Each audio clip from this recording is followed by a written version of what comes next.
Terima kasih atas waktu dan kesempatan yang diberikan kepada kami. Di sini kami akan mewawancarai berkaitan dengan kewarganegaraan. Kepada penanya pertama, saya persilakan. Baik, terima kasih. Menurut Bapak, apakah sistem pendidikan di Indonesia saat ini sudah mampu menjamin hak setiap anak untuk mendapatkan pendidikan yang berkualitas? Baik, terima kasih banyak atas mahasiswa.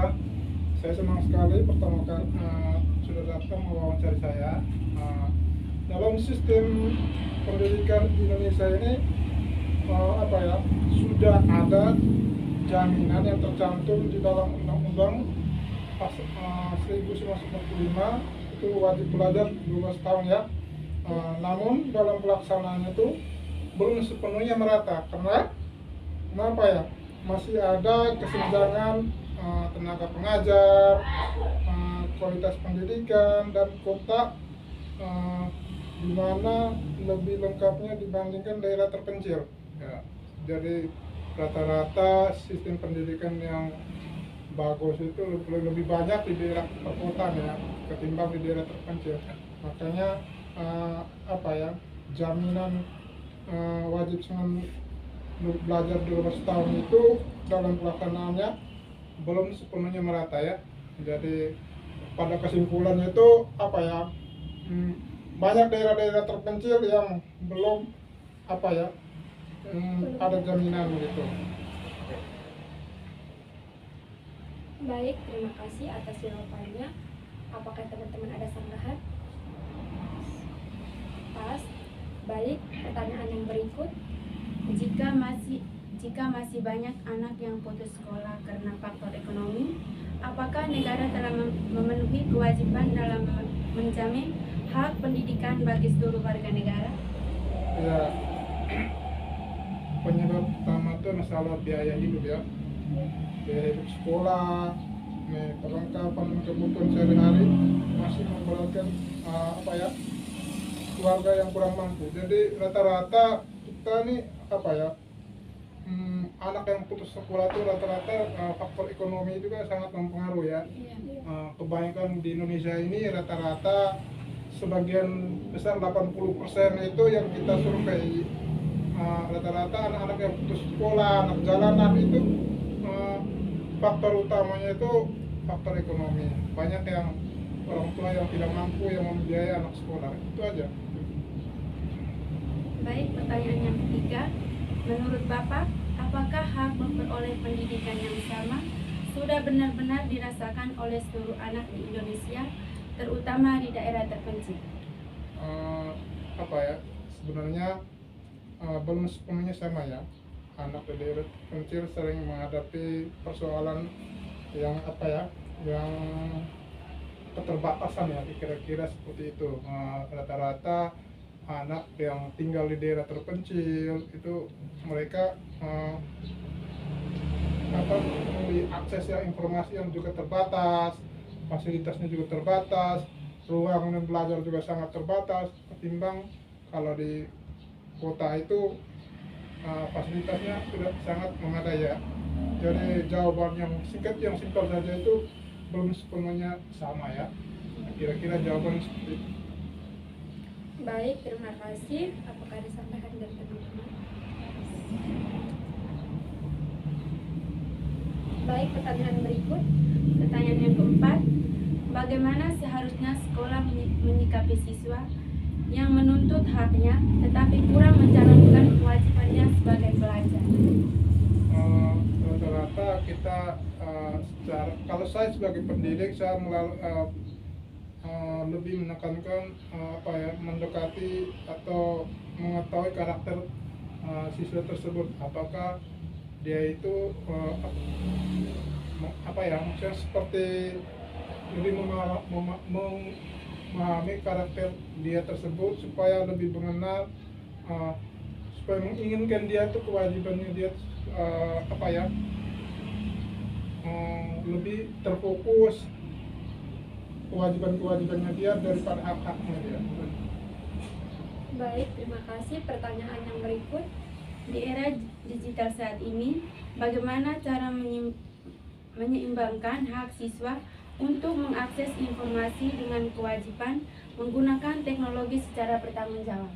Oke, di era digitalisasi ini kita tahu ya dia secara mendalam untuk bicara tentang hak dan kewajiban. Sebenarnya kalau di era digitalisasi hak-hak itu harus mereka didapatkan ya.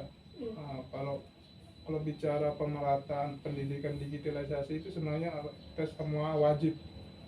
Hak semua orang tuh wajib, apalagi dunia pendidikan wajib, hak-hak anak itu hak harus didapatkan. Tetapi kewajiban-kewajiban seperti anak-anak pendidik seperti kita ini rata-rata kayak namanya kita tahu sendiri, anak di pedesaan dan anak di kota itu lebih tergerak, apalagi anak-anak di perkotaan itu kewajibannya itu lebih terfokus ke tujuan gitu.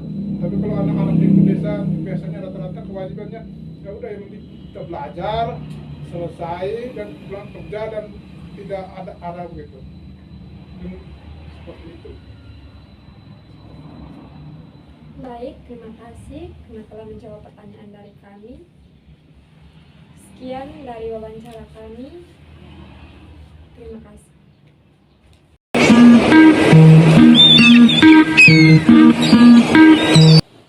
Baik, selamat pagi Bapak. Terima kasih atas waktu dan kesempatan yang diberikan kepada kami. Kami mahasiswa dari Universitas Nusa Nipah, Prodi PGSD. Hari ini kami datang untuk mewawancarai Bapak sebagai narasumber kami untuk memenuhi mata kuliah kewarganegaraan. Dan langsung saja dengan pertanyaan. Pertanyaan yang pertama, menurut Bapak, mengapa masih banyak masyarakat yang menuntut hak-hak politiknya tetapi kurang aktif menjalankan kewajibannya sebagai warga negara seperti ikut serta dalam pemilu atau mengawasi kebijaksanaan pemerintah? Jadi pertama itu masyarakat Indonesia sebagian belum sadar betul tentang menggunakan haknya dalam berpolitik. Contoh macam untuk dalam pemilihan umum baik pilkada maupun presiden, kadang-kadang orang tidak suka juga, tidak merasa terpanggil untuk memberikan suaranya pada saat pemilihan umum. Ya, itu bertanda kesadarannya belum ada. Tetapi mereka selalu menuntut hak politik. Hak politik ini kan hak yang orang warga, dia mempunyai suatu harapan agar negara harus memenuhi hak yang dia miliki. Tetapi dia tidak sadar bahwa pemerintah pusat dalam memberikan hak kepada masyarakat itu disesuaikan dengan pertama data dari daerah, yang kedua orang juga melihat dari tingkat kemampuan ekonomi. Jadi kadang orang yang mungkin tingkat kemampuan ekonominya baik, tetapi ketika ingin mendapat bantuan dia juga menuntut, padahal itu tidak adil. Yang diperhatikan oleh pemerintah pusat ini kan diutamakan kepada mereka-mereka yang atau keluarga-keluarga yang mengalami kemiskinan ekstrim. Kemiskinan ekstrim itu ada syarat-syaratnya, macam orang yang mungkin makan satu hari tidak sampai 3 kali, rumah juga masih lantai tanah dan sebagainya, pendidikan anak tidak bisa. Itu. Makanya kelemahan kita di Indonesia itu menuntut hak itu lebih banyak daripada kewajiban. Baik, soal yang nomor 2, bagaimana cara menyeimbangi hak kebebasan berpendapat dengan kewajiban menjaga persatuan dan ketertiban dalam kehidupan politik? Kita kembali kepada partai politik, karena partai politik inilah yang menjadi tempat di mana orang untuk menyampaikan aspirasi untuk keperluan di masyarakat. Jadi untuk menyeimbangkan itu, partai politik itu dia memang punya asas itu kan nasionalis, jadi melihat untuk semuanya itu, sehingga kita harus mengikuti, menaati apa yang menjadi perintah daripada pemimpin negara ini, baik itu dari pemerintah dalam hal ini presiden maupun dari legislatif seperti DPR. Karena undang-undang itu dibuat untuk kepentingan masyarakat, dan undang-undang itu untuk melindungi hak dan kewajiban masyarakat. Cuma kadang-kadang orang merasa bahwa yang dia buat itu menurut dia benar, tetapi belum tentu bahwa menurut aturan itu benar. Jadi kadang-kadang orang itu menuntut hal yang tinggi tetapi dia tidak melihat kewajiban. Jadi hidup bernegara itu adalah keseimbangan antara hak dan kewajiban. Baik, soal yang nomor 3. Menurut Bapak, apakah pemerintah saat ini sudah menjalankan kewajibannya dalam memenuhi hak-hak politik masyarakat secara adil? Kalau kita lihat memang pemerintah sudah memenuhi. Namun di sana sini masyarakat masih merasa adanya kekurangan, ya kan? Sepertinya beasiswa ada yang dapat, ada yang tidak. Lalu sekarang MBG ada yang sudah dapat, ada yang tidak. Undang-undang itu sudah benar, tetapi penerapannya kan orang-orang yang di bawah presiden. Macam kalau MBG berarti itu dari Badan Gizi Nasional, BGN. BGN itu kan dia punya tugas untuk melakukan memberikan bantuan kepada pemerintah di daerah untuk membangun itu pelayanan makanan bergizi. Namun dalam rentang itu sudah terjadi kesalahan dalam pengelolaan keuangan negara yang kita sebut dengan korupsi. Itu karena itu, jadi undang-undangnya atau aturannya sudah benar, hanya pelaksanaan ke bawahnya itu yang masih melenceng, belum sesuai dengan diharapkan oleh rakyat. Oleh karena itu rakyat kadang-kadang merasa tidak puas melakukan demo. Ya memang terpaksa demo karena kita melihat dari pusatnya begini, tetapi dalam perjalanan sampai di daerahnya tidak sesuai. Jadi itu kesimpulannya bahwa undang-undang atau aturan dari pemerintah itu sudah benar, hanya sekarang itu pelaksanaan ke bawahnya. Mulai dari pusat, provinsi, kabupaten, itu lalu kan ada kementerian tuh, kementerian itu yang kita lihat di NDG ini kan sudah banyak yang tertangkap karena mereka dituntut sudah menyalahgunakan keuangan negara yang begitu besar. Baik, soal yang nomor 4. Bagaimana seharusnya masyarakat menyikapi perbedaan pilihan politik agar hak setiap orang dihormati tanpa menimbulkan konflik? Jadi itu kita kembali ke hal berpolitik. Memang kita demokrasi itu artinya kebebasan dalam berpendapat. Pendapat ini kan termasuk kita memberikan suara kita kepada calon tertentu. Tetapi pengalaman arus kuatnya politik itu masih terjadi macam orang rasa dendam. Ketika dia menang, dia melihat lawan politik itu menjadi musuh, makanya terjadilah tidak keseimbangan dalam mendapatkan hak yang adil.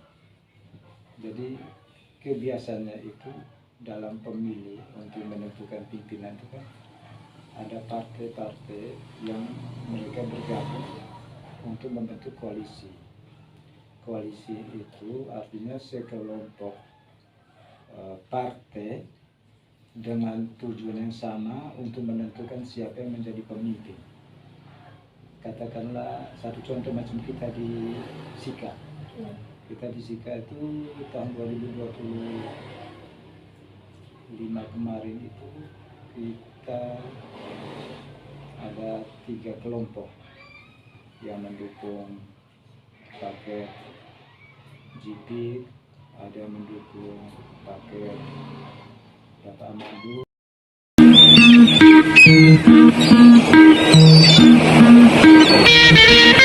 Sebelum itu kami mengizinkan Bapak untuk memperkenalkan diri. Jadi nama saya Adrin, ADRIN, itu saja, tidak pakai I. Baik Bapak, terima kasih. Di sini kami akan mewawancarai yang berkaitan dengan hak dan kewajiban yang berkaitan dengan agama. Pada Pertanyaan yang pertama, menurut Bapak, mengapa masih sering terjadi konflik antar umat beragama, padahal setiap orang memiliki hak untuk memeluk dan menjalankan agamanya masing-masing? Jadi memang kalau kita berbicara tentang secara konflik, ada konflik antar agama. Dan ini kan sering terjadi kalau kita sering melihat di televisi dan lain sebagainya. Itu kenapa? Karena kalau kita melihat agama ini kan satu sebenarnya agama, tapi yang menjadi permasalahan sekarang adalah pemahaman agama itu. Ya, pemahaman agama. Kalau contoh saja di dalam Islam itu kan banyak, ada Hindu, ada Muhammadiyah, ada Persis, ada Al-Irsyad, macam-macam itu. Nah, kenapa bisa sampai terjadi konflik ini kan biasanya kalau dalam agama itu kan memang sebenarnya terjadi bukan sekarang. Kalau ini saya bicara soal perspektif di kami, itu kalau kita lihat zaman dulu itu kan sudah terjadi terkait dengan konflik itu. Kenapa? Karena yang pertama biasanya perbedaan pemahaman terkait dengan penafsiran itu, ya kan? Satu bilang saya punya ini paling benar, satu bilang saya punya yang paling benar, ya kan? Maka itu yang pertama. Yang kedua itu namanya ada pemahaman, ada aliran-aliran sekarang itu ada aliran sesat. Sebenarnya kan Islam, agama itu kan semua agama itu mengajarkan yang baik. Semua agama itu mengajarkan cinta kasih. Semua agama itu mengajarkan tentang kedamaian. Nah, tetapi yang menjadi konflik itu karena itu sudah perbedaan penafsiran, perbedaan perbedaan dalam mengamalkan sesuai dengan itu tadi, menganggap saya punya paling benar dan yang itu salah. Pertanyaan yang kedua, bagaimana cara menjalankan kewajiban sebagai umat beragama tanpa mengabaikan atau melarang hak orang lain yang memiliki keyakinan berbeda? Ya. Jadi di dalam Islam itu jelas sekali. Jadi agama itu kan hak, ya kan? Agama di dalam undang-undang kita kan sudah dijelaskan terkait dengan agama itu kan hak. Siapa yang mau beragama silakan, siapa yang tidak itu silakan. Itu kan hak dia. Nah, tapi kalau kita sudah berada di memilih untuk beragama, maka kalau dalam Islam itu sudah jelas, kita tidak boleh mengganggu agama lain. Misalnya lakum dinukum waliyadin, itu dalam agama itu begitu. Artinya untuk mula agamamu dan untuk agamaku. Jadi kita di situ pasti akan menciptakan kedamaian, cinta kasih. Kenapa? Karena kita saling menghargai satu sama lain. Kita bahwa silakan kau menjalankan agamamu sesuai dengan keyakinan kepercayaan. Saya pun demikian, menjalankan agama saya dan tidak mengganggu agama yang. Pertanyaan yang berikutnya, apa yang harus dilakukan masyarakat jika ada pihak yang menggunakan ajaran agama untuk membatasi atau melarang hak kelompok lain? Kalau di Islam itu jelas, saya pikir semua agama itu pasti mengajak. Jika ada agama yang ini yang paling benar kemudian melakukan menganggap yang lainnya itu salah, yang lainnya tidak benar, maka kalau di Islam itu ada organisasi yang bagian menangani. Jadi Majelis Ulama Indonesia. Kayak gitu kan, kalau ada konflik begitu maka harus ditangani secara cepat. Mereka ditangani. faktor yang mereka tangani terkait dengan, kalau dulu pernah di Kabupaten Sika ini pernah ada salah satu pemahaman tadi alim agama tadi itu, mereka melakukan ritual-ritual yang tidak sesuai dengan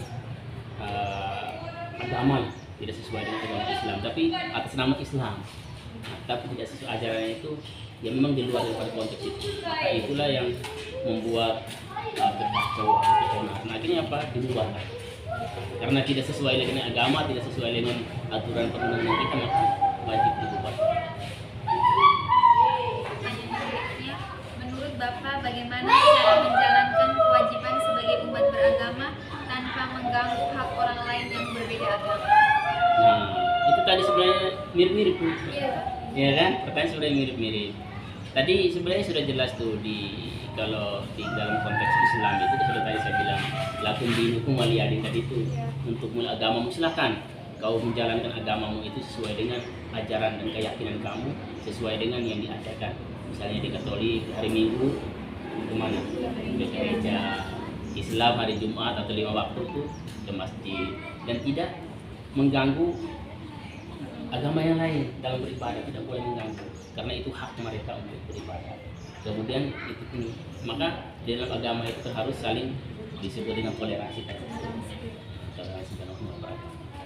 Toleransi itu begitu, silakan menjalankan tapi kita tidak mengganggu dan kita tidak mencampuri agama mereka dalam urusan agama ini, tapi dalam urusan sosial itu kita saling tolong menolong. Pertanyaan yang berikutnya, menurut Bapak apa yang harus dilakukan masyarakat agar hak dan kewajiban dalam kehidupan beragama dapat berjalan dengan seimbang dan harmonis? Nah, kalau kalian kan sudah pernah belajar apa tuh PKN dan lain sebagainya tentang hak dan kewajiban itu. Kalau hak itu melekat dalam diri siapa, setiap orang, dan tidak satu pun yang bisa mengganggu hak, ya kan? Kalau kewajiban dan hak itu adalah pilihan kita sendiri. Nah, bagaimana caranya apa tadi supaya tidak mengganggu tadi itu? Maka apa? Berikan kebebasan. Berikan kebebasan kepada siapapun itu melakukan sesuai dengan haknya dia. Haknya dia beragama, misalnya dia beragama, silakan dia beragama. Kalau dia tidak memilih untuk beragama pun silakan, karena agama itu bukan wajib. Agama ini adalah hak, ya kan? Adalah hak. Kalau kita sudah memilih untuk agama, maka kita punya kewajiban untuk menjalankan agama itu. Baik, terima kasih atas jawabannya. Kami hanya wawancara saja. Terima kasih. Oh, ini juga.